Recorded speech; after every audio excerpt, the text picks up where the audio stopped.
systems of Europe, the European Union, and others in the effort to stop Putin's brutality. But before I head out to the West Coast, I want to quickly update the American people on the latest steps we're taking to support the people of Ukraine and to hold Putin accountable for his brutal and bloody war. Russian forces have retreated from Kyiv, leaving behind them a horrifying evidence, and you've seen it, you reported it, you folks.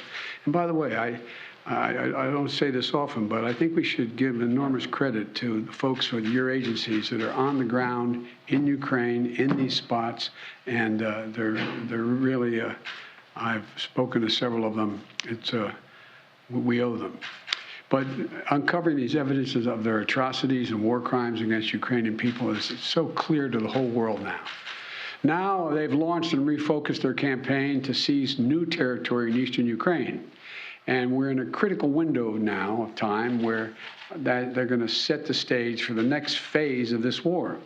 And the United States and our allies and partners are moving as fast as possible to continue to provide Ukraine the forces that they need, the weapons they need, the equipment they need, their forces need to defend their nation. Last week, I signed an $800 million package of security assistance to Ukraine that included new capabilities like artillery systems and armored personnel carriers, equipment that is responsive to Ukraine's needs and tailored to support the intensified fighting in the Donbas region, which is a different war than in other places because both topographically it's different. It's flat, it's not in the mountains, and it requires different kinds of weapons to be more effective. Today, I'm announcing another $800 million to further augment Ukraine's ability to fight in the east, in the Donbas region. This package includes heavy artillery weapons, dozens of howitzers, and 144,000 rounds of ammunition to go with those howitzers. It also includes more tactical drones. In the past 2 months, we've moved weapons and equipment to Ukraine at record speed. We've sent thousands of anti-armor and anti-missile helicopters, drones, grenade launchers, machine guns, rifles, radar systems. More than 50 million rounds of ammunition had already been sent. The United States alone has provided 10 anti-armor systems for every 1 Russian tank that's in Ukraine, a 10-to-1 ratio. We're sharing and will continue to share significant timely intelligence with Ukraine to help defend them against Russian aggression. And on top of this, these direct contributions from the United States, we're the outfit facilitating the significant flow of weapons and systems to Ukraine from other allies and partners around the world, like the S-300 long-range anti-aircraft systems that Slovakia recently transferred to Ukraine. We are getting them in there. We won't always be able to advertise everything that our partners are doing to support Ukraine and its fight for freedom, but to modernize Teddy Roosevelt's famous advice, sometimes we will speak softly and carry a large javelin, because we're sending a lot of those in as well. But we're not sitting on the funding that Congress has provided for Ukraine. We're sending it directly to the front lines of freedom, to the fearless and skilled Ukrainian fighters who are standing in the breach. You got to admit, must be amazed at the courage of this country, the resolve that they're showing, not just their military, but the average citizen, men and women, young men, young women as well. It's, the sustained and coordinated support of the international community, led and facilitated by the United States, is a significant reason why Ukraine is able to stop Russia from taking over their country thus far. Every American taxpayer, every member of our armed forces can be proud of the fact that our country's generosity and the skill and service of our military helped arm and repel Russia's aggression in Ukraine, to beat back Putin's savagery that tried to seize Ukraine's capital and wipe out Ukraine's government. The Battle of Kyiv was a historic victory for the Ukrainians. It was a victory for freedom, won by the Ukrainian people with unprecedented assistance by the United States and our allies and our partners. Now we have to accelerate that assistance package to help prepare Ukraine for Russia's offensive that's going to be more limited in terms of geography, but not in terms of brutality. Not in terms of brutality. Combined with our recent drawdowns, it will ensure a steady flow of weapons and equipment into Ukraine over the next few weeks. However, with this latest disbursement, I've almost exhausted the drawdown authority I have that Congress authorized for Ukraine in a bipartisan spending bill last month. In order to sustain Ukraine for the duration of this fight, next week I'm going to have to be sending to Congress a supplemental budget request to keep weapons and ammunition flowing without interruption to the brave Ukrainian fighters and continue to deliver economic assistance to the Ukrainian people. My hope is, and my expectation is, Congress would move and act quickly. And I want to thank the Congress, Democrats and Republicans, for their support for the people of Ukraine. Our unity at home, our unity with our allies and partners, and our unity with the Ukrainian people is sending an unmistakable message to Putin. He will never succeed in dominating and occupying all of Ukraine. That will not happen. In addition to bolstering Ukraine's resistance on the battlefield, we're also demonstrating our support for the people of Ukraine. Today, the United States is announcing that we intend to provide an additional $500 million in direct economic assistance to the Ukrainian government. This brings our total economic support for Ukraine to $1 billion in the past 2 months. This is money the government can help use to stabilize their economy, to support communities that have been devastated by the Russian onslaught, and pay the brave workers that continue to provide essential services to the people of Ukraine. You know, these past weeks have seen a terrible human cost of Putin's ambition for conquest and control. Approximately two-thirds of all Ukrainian children have been displaced from their home. More than 5 million Ukrainians have fled their country. It's an absolute outrage. The idea this is happening, approaching the second quarter of the 21st century, is just,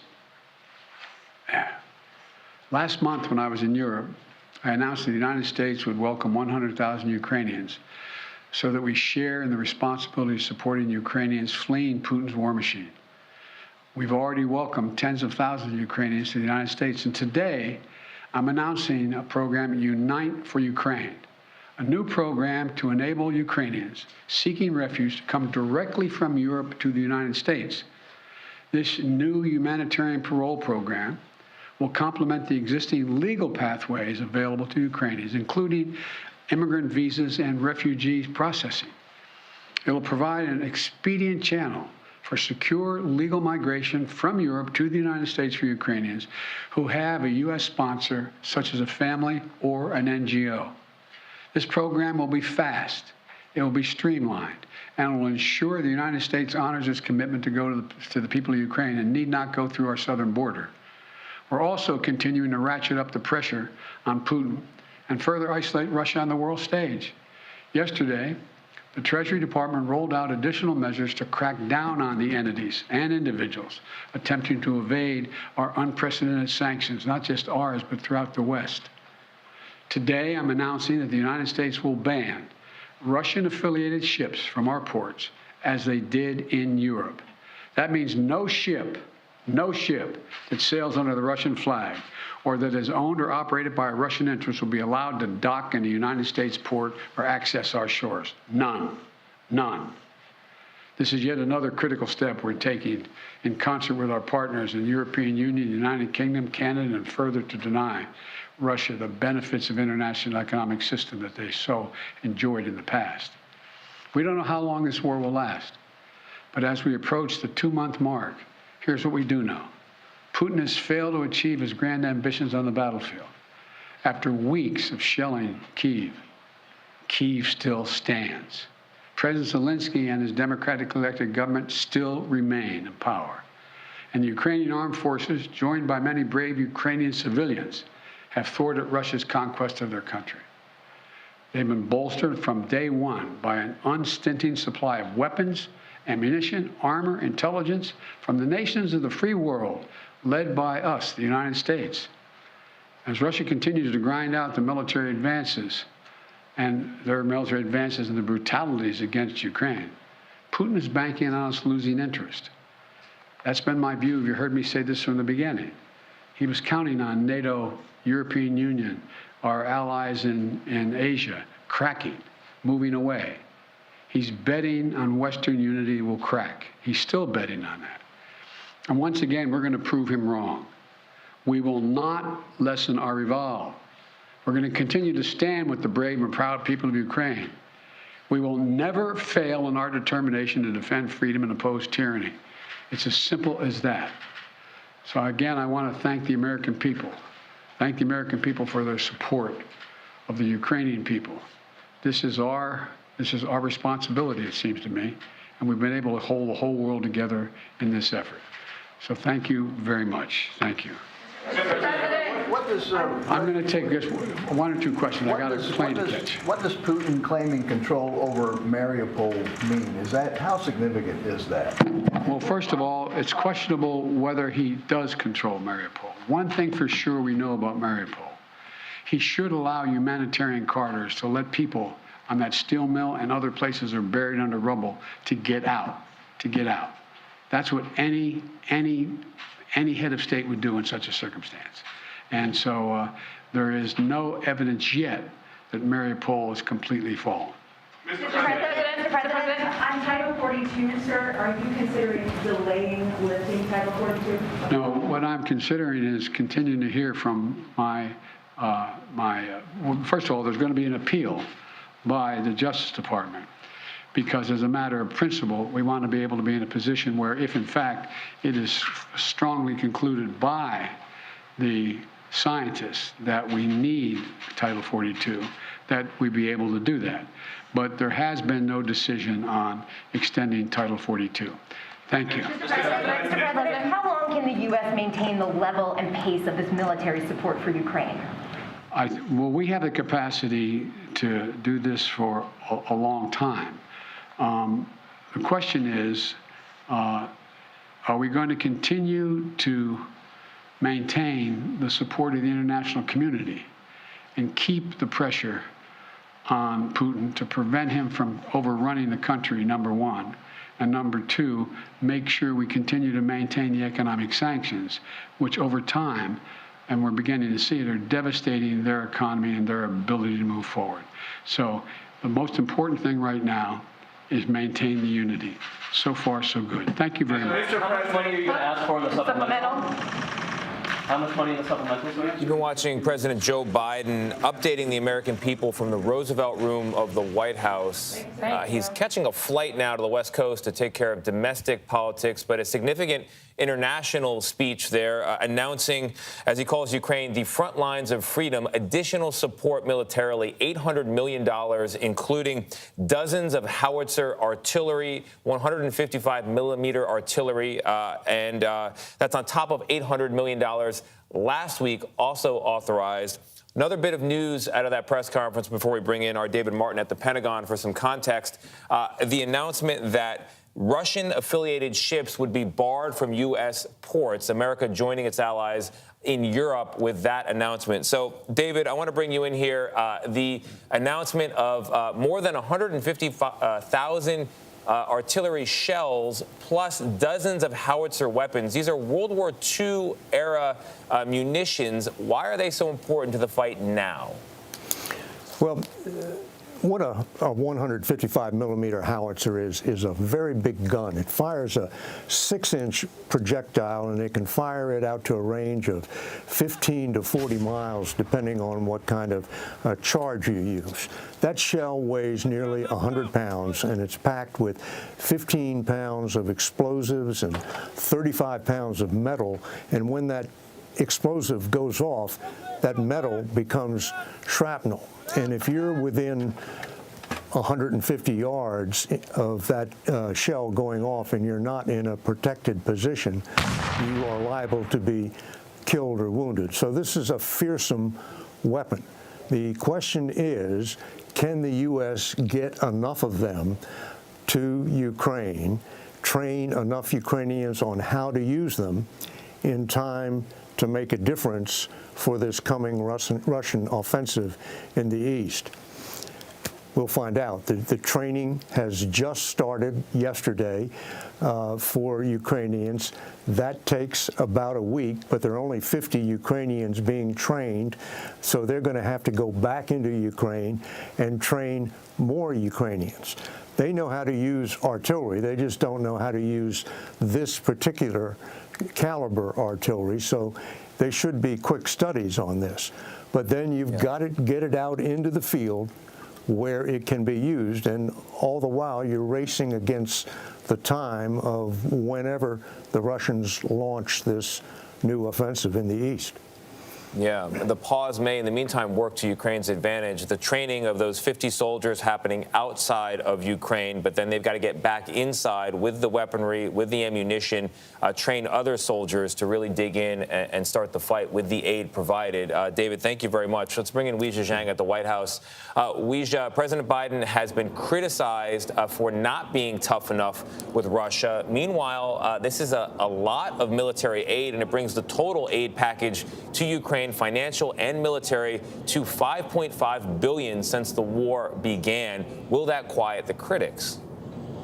Well, Tony, that figure does not only include military aid, but it also addresses the refugees, the people who have already been impacted by the war, which is something that President Biden addressed today after he met with the Ukrainian Prime Minister this morning, who just a few days ago said, yes, we need ammunition, but we also need more help for refugees and the people of Ukraine. And that is why today President Biden, in addition to that military package, also announced $500 million for government operations, essentially to keep the Ukrainian government afloat and stable as much as they can. And he announced a new refugee program to help the 100,000 people he has committed to bringing into this country, which will begin next week. So basically, Ukrainians can bypass the traditional visa and refugee programs to come into this country to have some sort of guaranteed support if they have a sponsor. So, Tony, it's unclear if that will quiet the critics because, as we have seen time and time again, there are only so many tools that President Biden has because he has drawn those red lines that there will not be boots on the ground, that there will not be a support of a no-fly zone, that there will not be a support of supplying more war planes. And so we keep hearing the same tools, although expanded, but because we're also watching the atrocities continue in Russia, it's going to be a big open-ended question, especially, Tony, because President Biden said that this is going to last for a long time. Yeah, Weijia Zhang at the White House for us. We hear in the background there what sounds like the president's helicopter warming up, preparing to take him to Air Force One for a West Coast swing. You also mentioned the refugees. It's important context to remember what is going on in the eastern part of Ukraine right now. The city of Mariupol in particular, really devastated, street-by-street destruction. Most of it brought by the air. The last remaining holdouts, as we understand it, now in a steel plant, some sort of steel facility. And President Putin saying rather than go in, he's going to blockade it, in essence, starve out the last remaining civilians. One of President Biden's comments in that wide-ranging announcement just a few moments ago was the hope that those civilians would be able to escape to safety. We wish it as well. That's our coverage. It will continue on CBS News Streaming and on your local news, also tonight on the CBS Evening News with Norah O'Donnell. Some of you will now return to CBS Mornings. I'm Tony DeCopel in New York.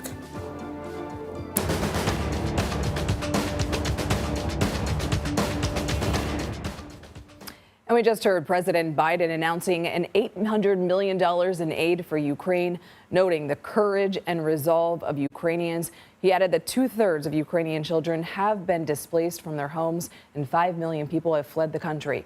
President Biden also announced a ban on Russian-affiliated ships from U.S. ports. He called this a critical